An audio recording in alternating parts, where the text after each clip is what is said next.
거룩한 예배로 나오신 성도님들을 주님의 이름으로 환영합니다. 우리 주님이 하늘 아버지의 품으로 여러분을 안아주시고 평화를 누리게 하실 줄 믿습니다. 예배합니다. 하나님께 예배하는 사람은 영과 진리로 예배해야 합니다. 아멘.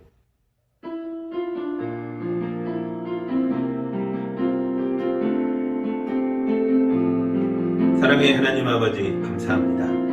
예배하는 우리와 함께하여 주셔서 세상의 무거운 짐에서 해방되게 하여 주시고 마음의 근심이 해결되게 하여 주시고 연약한 믿음이 소망 가운데 단단해지게 하여 주시고 오직 주님을 향한 감사와 거룩한 기쁨으로 충만해지게 하여 주옵소서. 예수님의 이름으로 기도합니다. 아멘.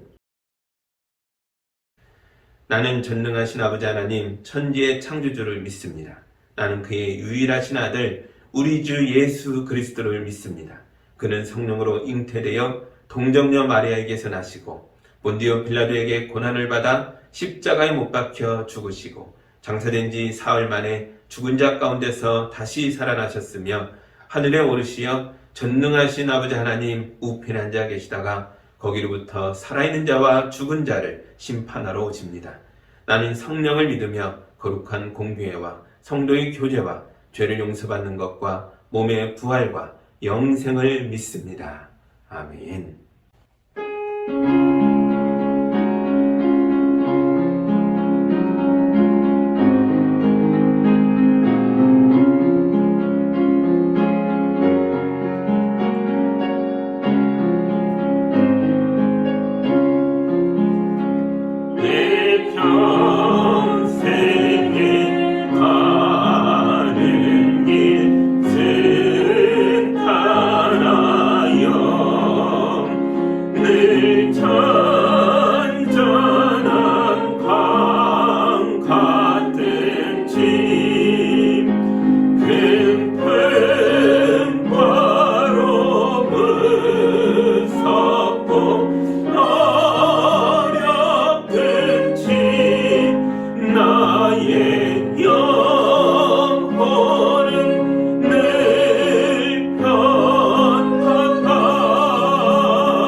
내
오늘 우리에게 주시는 하나님의 말씀은 마가복음 1장 29절에서 39절의 말씀입니다. 하나님의 말씀을 봉독할 때 함께 보시기 바랍니다. 그들은 회당에서 나와서 곧바로 야고보와 요한과 함께 시몬과 안드레의 집으로 갔다. 마침 시몬의 장모가 열병으로 누워 있었는데 사람들은 그 사정을 예수께 말씀드렸다. 예수께서 그 여자에게 다가가셔서 그 손을 잡아 일으키시니 열병이 떠나고 그 여자는 그들의 시중을 들었다. 해가 져서 날이 저물 때에 사람들이 모든 병자와 귀신 들린 사람을 예수께로 데리고 왔다. 그리고 온 동네 사람이 문 앞에 모여들었다. 그는 온갖 병에 걸린 사람들을 고쳐주시고 많은 귀신을 내쫓으셨다. 예수께서는 귀신들이 말하는 것을 허락하지 않으셨다. 그들이 예수가 누구인지를 알았기 때문이다. 아주 이른 새벽에 예수께서 일어나서 외딴 곳으로 나가셔서 거기에서 기도하고 계셨다. 그때 시몬과 그의 일행이 예수를 찾아 나섰다. 그들은 예수를 만나자 모두 선생님을 찾고 있습니다 하고 말하였다. 예수께서 그들에게 말씀하셨다. 가까운 여러 고을로 가자. 거기에서도 내가 말씀을 선포해야 하겠다. 나는 이 일을 하러 왔다. 예수께서 온 갈릴리와 여러 회당을 두루 찾아가셔서 말씀을 전하고 귀신들을 쫓아내셨다. 아멘. 잠깐 기도합니다. 하나님 감사합니다. 우리 예수님께서 많은 병자를 고치고 귀신을 쫓아내며 사람들 속에 하나님 나라를 심는 말씀을 읽었습니다. 이 말씀이 이제 우리 가슴에도 심겨 우리도 하나님 나라를 살아가도록 인도하여 주옵소서. 예수님의 이름으로 기도합니다. 아멘. 지난주 본문에서 봤던 것처럼 예수님이 회당에 가셔서 거기에서 귀신 들린 사람을 고쳐주셨습니다. 그리고 오늘 말씀에는 이어서 집으로 오셨는데요. 이 집은 베드로의 집이었습니다. 집안에는 베드로의 장모님이 열병에 걸려서 끙끙 앓고 있었습니다. 장모님이 언제부터 베드로의 집에 와서 함께 살고 있었는지는 알 길이 없지만 장모님이 이 집에 와 있는 이유에 대해서는 살짝 짚이는 바가 있습니다. 원래 베드로는 성실한 어부였죠. 매일 호수에 가서 물고기를 잡아다가 가족을 부양해 왔습니다. 그러나 지금은 베드로가 예수님의 제자가 되어 예수님과 함께 예수님이 가시는 곳에 함께 가고 있었죠. 그러니까 집에 자주 없었을 거라는 거죠. 그래서 장모님이 이 집에 오신 것 같습니다. 가장이 출타 중이어서 어려움을 겪고 있을 자기 딸을 도와주려고 온 거겠죠. 그러니 이 장모님의 눈에 예수님이 곱게 보일 리가 없습니다. 장모님이 건강했더라면 예수님을 아주 쌀쌀맞게 대했을 겁니다. 그런데 이 장모님이 열병에 걸려 쓰러지셨습니다. 이 시대의 열병은 매우 치명적인 질병입니다. 해열제도 없고 진통제도 없어서 그저 끙끙 앓으면서 저절로 회복되기만을 기다리는 것밖에는 다른 방도가 없었습니다. 그러자 갑자기 예수님이 장모님의 희망으로 변했죠.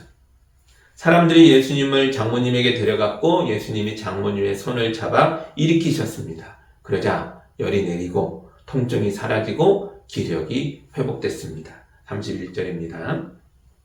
예수께서 그 여자에게 다가가셔서 그 손을 잡아 일으키시니 열병이 떠나고 그 여자는 그들의 시중을 들었다. 아멘. 건강을 회복한 장모님이 자기 병을 고쳐주신 예수님을 섬겼습니다. 그런데 예수님만 섬긴 게 아닙니다. 장모님이 그들의 시중을 들었다라고 나오죠. 그들이란 예수님과 함께하는 제자들입니다. 이들 속에는 사위 베드로도 있었습니다.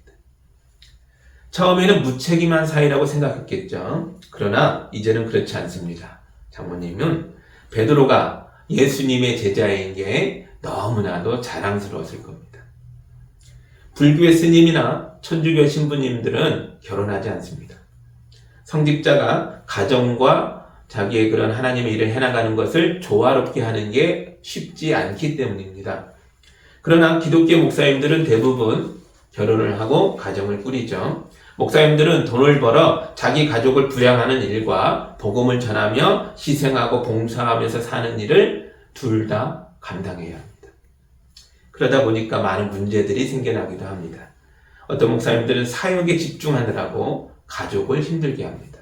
어떤 목사님들은 반대로 가족을 부양하고 돈 버는 것에 집중하다가 비리를 저지르거나 교회에 해를 끼치기도 합니다.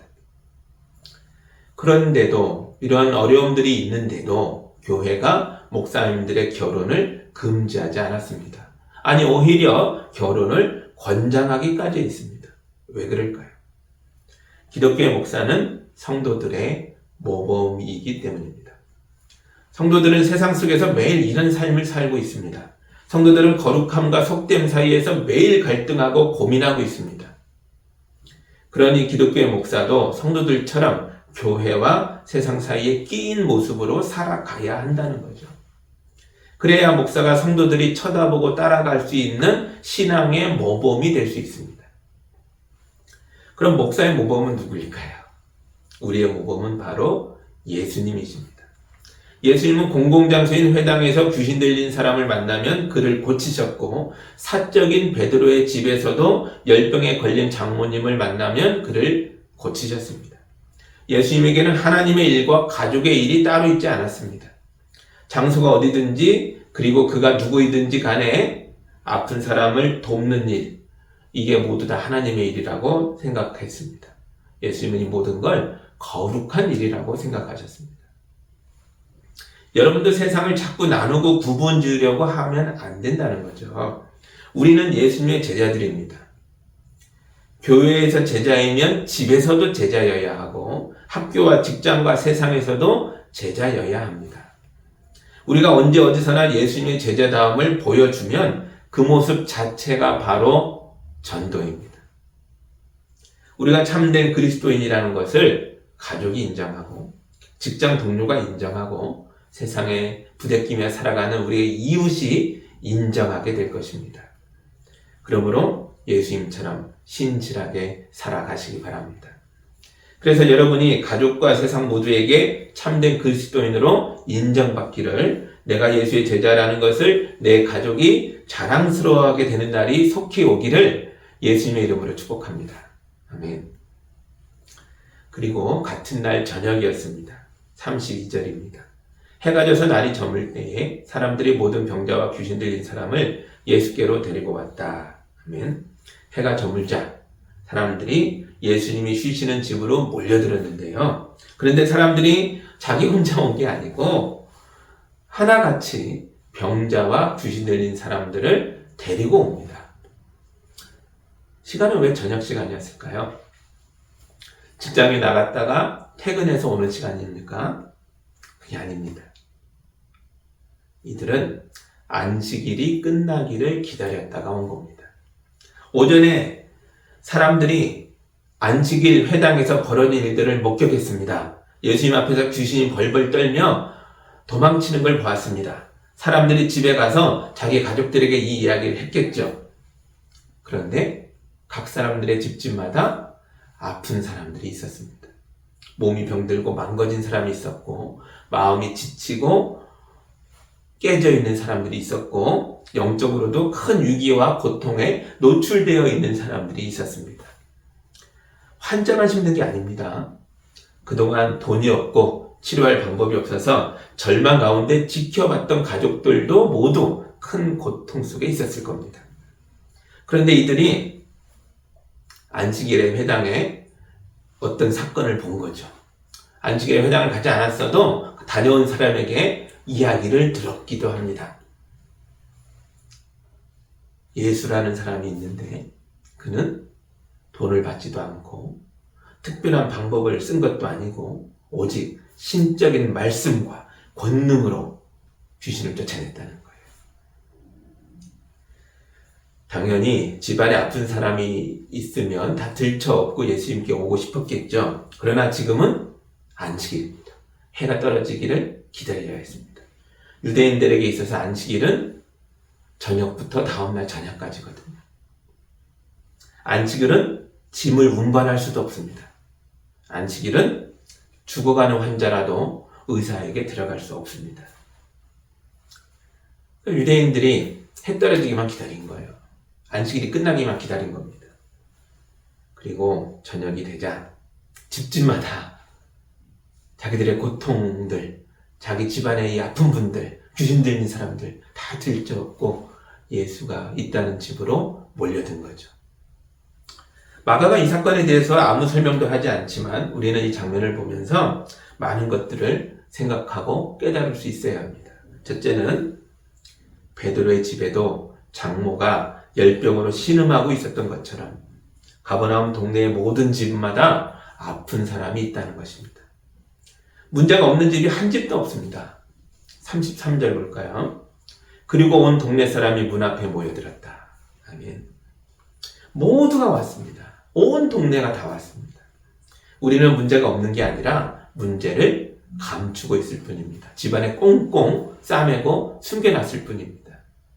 두 번째로, 사람들은 체면과 규정에 매여 있어서 문제 해결이 지연되고 있습니다. 예수님은 안식일에 많은 사람이 지켜보는 회당에 있어서도 귀신 들린 사람을 보면 뒤로 미루지 않으셨습니다. 그를 치유하셨습니다. 이게 안식일에 금지된 일이라 했지만, 그런데도 예수님은 사람을 해방하고 구원하고 자유를 주는 일에 아무런 거리낌이 없었습니다. 그런데 보십시오. 치유를 받아야 할 어려움을 가진 사람들이 안식일 규정에 매여서 쩔쩔매며 해 떨어지기만 기다리고 있다는 거죠. 사람들의 눈과 수군거림이 무서워서 예수님께 못 가고 있는 겁니다. 세 번째로, 예수님의 목적은 병 고치는 게 아니었다는 겁니다. 예수님은 사람들을 하나님의 나라로 인도하려고 오셨습니다. 사람들이 왜 예수님께 아픈 가족을 데려옵니까? 물론 병 고쳐달라고 오는 거죠. 그런데 그 전에 이미 어떤 변화들이 사람들 속에서 일어나고 있었던 것입니다. 이 변화는 회당에서부터 시작된 변화였습니다. 사람들이 예수의 말씀을 듣고 예수님이 하시는 일을 보며 권능이 그에게 있음을, 이분이 바로 하나님의 아들이심을 깨달았습니다. 그래서 예수에 대한, 하나님 나라에 대한 기대가 먼저 생겨난 겁니다. 예수님이 사람들의 이런 기대에 응답하셨습니다. 34절입니다. 그는 온갖 병에 걸린 사람을 고쳐주시고 많은 귀신을 내쫓으셨다. 예수께서는 귀신이 말하는 것을 허락하지 않으셨다. 그들이 예수가 누구인지를 알았기 때문이다. 아멘. 기적이 왜 일어난다고 보십니까? 기적은 기적 자체를 위해 일어나는 게 아닙니다. 기적은 여기에 하나님 나라가 임했다는 것을 보여주기 위해서 일어납니다. 기적은 구원이 여기 임했다는 걸 보여주는 간접적인 증거일 뿐입니다. 그래서 예수님은 귀신이 말하는 걸 허락하지 않으셨습니다. 예수님은 사람들의 환호가 아니라 하나님의 나라라는 본질을 붙들어야 한다고 생각하고 계십니다. 35절입니다. 아주 이른 새벽에 예수께서 일어나서 외딴 곳으로 나가셔서 거기에서 기도하고 계셨다. 아멘. 아주 이른 새벽이란 예수님의 하루 중에 마지막이며 동시에 처음을 말합니다. 예수님의 하루는 무엇으로 끝나고 무엇으로 시작하고 있습니까? 그것은 바로 외딴 곳에서 드리는 기도였습니다. 아마도 예수님은 갈릴리 동편의 그 사람 없는 광야 쪽으로 나가셨을 것 같아요. 그런데 여기서 장소가 중요한 것도 아닙니다. 중요한 건 예수님이 하나님과 단둘이 있는 시간을 원하셨다는 겁니다. 예수님은 사람들의 환호성과 번잡함으로부터 물러나셨습니다. 오직 하나님과 교제하고 기도하기 위해서 조용한 곳을 찾으셨습니다. 이 기도로부터 예수님의 모든 것이 시작되고 있습니다. 이 기도로부터 예수님의 선포와 사역이 온전해지고 성장하고 있습니다. 하나님 나라는 기적을 광고하고 선전하는 것으로 만들어지는 게 아닙니다. 기적을 선전해서 사람들을 많이 끌어들인다고 해서 하나님 나라가 성장하는 것도 아닙니다. 하나님 나라는 하나님과의 깊은 교제를 통해 하나님의 뜻을 이루어가는 사람 속에 임하는 것입니다. 반면에 예수님의 제자들은 몰려든 사람들이 아까웠습니다. 사람들이 끊임없이 몰려들고 있는데 예수님이 홀로 외딴 곳에 가 있는 것이 너무 안타까웠습니다. 그 사람들을 통해 뭔가 대단한 일을 할 수 있는데, 이 사람들을 통해 뭔가 놀라운 일을 만들 수 있는데 자꾸 예수님이 자리를 비우시는 거예요. 37절입니다. 그들은 예수를 만나자 모두 선생님을 찾고 있습니다 하고 말하였다. 아멘. 예수님이 안 보이니까 막 찾아다닌 거죠. 그러나 예수님은 이런 인기에는 별 관심이 없으셨습니다. 예수님의 관심은 온통 하나님 나라를 보지도 못하고 듣지도 못한 사람들, 어둠에 잠겨 죽어가는 사람들에게 가 있었습니다. 38절 읽겠습니다. 예수께서 그들에게 말씀하셨다. 가까운 여러 고을로 가자. 거기에서도 내가 말씀을 선포해야 하겠다. 나는 이 일을 하러 왔다. 아멘. 요세푸스의 기록에 의하면 이 당시에 갈릴리 상류 지방에만 마을이 200여 개나 있었다라고 합니다. 이 마을들을 다 찾아다니려면 매일 걷고 또 걸어도 1년이라는 시간이 모자랄 판입니다. 왜 예수님은 환영하는 자들을 뒤로 하고 자기를 알지 못하는 새로운 마을로 찾아가겠다고 하시는 겁니까? 하나님 아버지가 뭘 원하는지를 알고 계셨기 때문입니다. 그리고 하나님 나라는 모든 사람들의 것이 되어야 하기 때문입니다. 예수님이 200개가 넘는 마을을 찾아가서 거기서 무엇을 하셨겠습니까? 39절입니다. 예수께서 온 갈릴리와 여러 회당을 두루 찾아가셔서 말씀을 전하고 귀신들을 쫓아내셨다. 아멘. 예수님이 가는 곳마다 하나님 말씀을 선포하고 또 사람들을 어둠에 잠기게 만들었던 귀신들을 쫓아내셨습니다. 하나님 나라는 여기만이 아니라 모든 곳에 임하여야 했기 때문입니다. 어느 곳에 가시든 하나님 나라를 이루고자 하셨습니다. 예수님이 오시면 귀신이 왕노릇하던 마을에서 쫓겨나게 됩니다. 우리 가정에 귀신이 왕노릇하고 있다면, 내 인생에 어둠이 틈타고 있다면 예수님 오셔야 합니다. 예수님 오시면 이 모든 것들이 쫓겨나고 하나님 나라가 내 삶에, 우리 가정에, 우리 교회에, 내가 살아가는 모든 일터에 이루어질 줄 믿습니다. 아멘. 몸이 아픈 분들은 병 고침을 기대하며 예수님께 오십시오. 예수님은 우리의 병을 고칠 수 있는 능력이 있으십니다. 그러나 병이 낫는 게 구원이 아니라 일상이 회복되고 하나님 백성으로 살아가게 되는 것이 진정한 구원이라는 것도 아셔야 합니다. 병이 낫는 기적은 예수님이 주시는 구원이라는 것의 아주 작은 증거일 뿐입니다. 더 많은 증거들이 우리 삶에 있습니다. 사도 바울이 아픈 사람에게 손 얹고 기도하자 병이 고쳐졌습니다. 어떤 사람은 바울을 만나지 못하면 그가 사용했던 손수건이라도 받아가려고 했는데요. 놀랍게도 그 손수건을 얹어도 병이 고쳐졌습니다. 그러나 정작 바울은 자기의 병을 고치지 못했습니다. 바울이 자기 병을 고쳐달라고 3번이나 기도했다라고 성경에 나오는데, 그런데도 주님이 병을 고쳐주지 않으시고 대신 이렇게 말씀하셨습니다. 바울아, 내 은혜가 너에게 족하다. 내 능력은 약한 데서 완전해진다. 이 말씀을 듣고 바울이 크게 깨달았습니다. 병이 고쳐지는 것만이 은혜가 아니라 병이 고쳐지지 않는 것도 은혜라는 걸 알았습니다. 예전에는 병약하고 약점투성이고 모순덩어리인 자기 자신이 부끄러웠지만 지금은 오히려 자기의 부족함이 자랑스러웠습니다. 그래서 바울이 큰 소리로 이렇게 외칩니다. 그러므로 나는 그리스도를 위하여 병약함과 모욕과 궁핍과 박해와 곤란을 겪는 것을 기뻐합니다. 내가 약할 그때에 오히려 내가 강하기 때문입니다. 아멘. 이 예배를 마치고 집에 가실 때에 예수님과 함께 집으로 가셔야 합니다. 여러분이 예수님을 모시고 집에 가면 우리의 집에 구원이 임할 것입니다. 어둠이 쫓겨나가고 귀신이 도망가고 하나님 나라가 임하게 될 것입니다. 우리의 일상에도 하나님 나라가 임해야 합니다. 부부의 대화 속에 하나님 나라가 임하게 되길 바랍니다. 이웃과 웃고 떠드는 수다 속에 하나님 나라가 임하게 되기를 바랍니다. 여러분 일하는 현장 속에 하나님의 나라가 임하고 우리 자녀들이 공부하는 학교에도 하나님 나라가 임하게 될 줄 믿습니다. 이게 진정한 구원입니다. 우리는 여기서 하나님 나라를 경험하고 누리다가 죽어서도 영원한 하나님 나라를 누리게 될 것입니다. 이게 진정한 구원입니다. 우리의 일상을 하나님 나라로 만들어 가시기 바랍니다.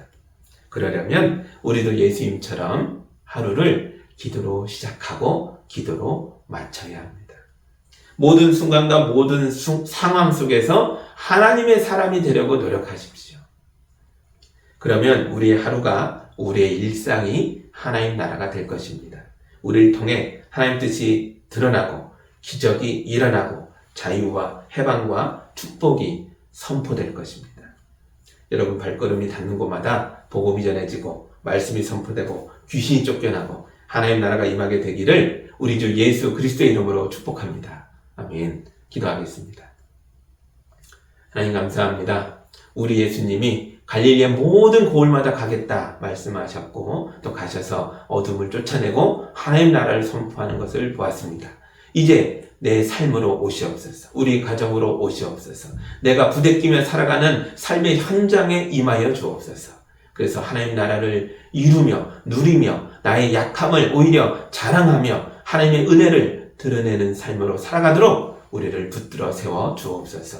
예수님의 이름으로 기도합니다. 아멘.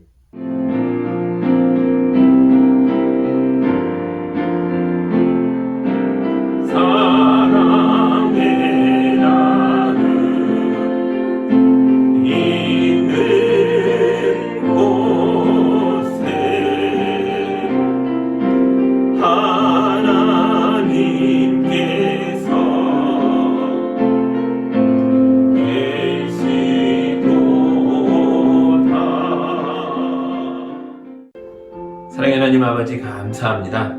우리 성도들이 어렵고 힘들게 애쓰며 살아갑니다. 주님이 함께하여 주셔서 우리의 성도들의 땀방울이 땅으로 떨어져 사라지는 것이 아니라 씨앗이 되고 자라올라 귀한 열매들이 될 수 있도록 축복하여 주옵소서.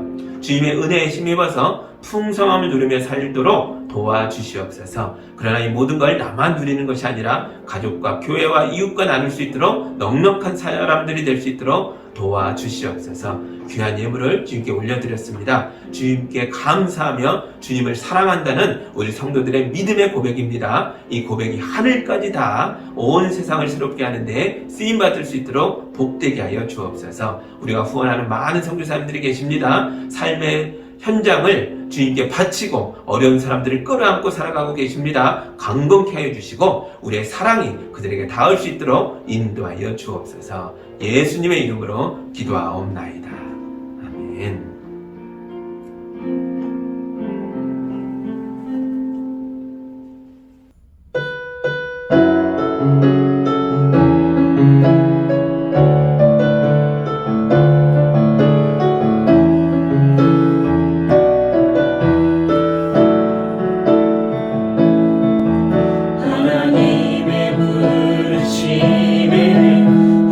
후회하심이 없네. 내가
우리 하나님 아버지의 크신 사랑과 성령님의 교통하심이 주님 안에서 약함을 자랑하며 하나님을 드러내는 삶으로 살기로 다짐하고 하나님 나라를 살아가겠다고 결심하고 가정으로 일상으로 나아가는 성도들 위해 이제로부터 영까지 함께하기를 간절히 축원하옵나이다. 아멘.